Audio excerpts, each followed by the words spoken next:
ఏనుగు చర్మం పులి చర్మం, ఇవ్వకపోతే నువ్వు కట్టుకునేందుకు ఏం లేదు ఇక్కడ అందుట. అంటే ఆయన అన్నట్ట, పులితోలు ఏనుగుతోలు రెండు దాచిపెట్టాయి, నేను ఏం కట్టుకుంటానో నీకు చూపిస్తాను అన్నట్టు. ఈవిడ కావాలనే పులితోలు ఏనుగుతోలు అయ్యవారికి దొరకకుండా చేసింది. ఈవిడ స్నానం చేసి వచ్చింది కైలాస మానస సరోవరంలో. ఆ తువ్వాలు ఉంటుంది కదండి, అమ్మవారు తుడుచుకున్న తువ్వాలు, అది ఆరేసింది అక్కడ. ఆయన వెంటనే దాన్ని ధరించాట వస్త్రంగా. అమ్మవారు స్నానం చేసి తుడుచుకున్న తువ్వాలని శివుడు ధరించాడు. అదేమిటి అంటే ఇది అచ్చం పులితోలు ఏనుగుతోలు రెండు కలిపినట్టుగా ఉంది అన్నట్టు. ఎందుకని?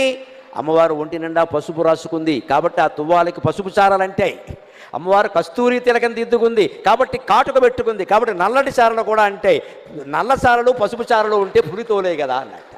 అదండి శివుడి చమత్కారం, అదండి శివుడి అమ్మవారు పరమానంద పడిపోయింది. ఓ నీ ఇల్లు బంగారంగా, దేవాది దేవుడివి, మహానుభావుడివి, నేను తుడుచుకున్న తువ్వాలు నువ్వు కట్టుకోవడం ఏమిటాయి అంటే ఒక్కటే మాట, ఐ లవ్ యూ అన్నట్టు, అంతే, ఇంకేం లేదు ఇక్కడ. అదే లెక్క.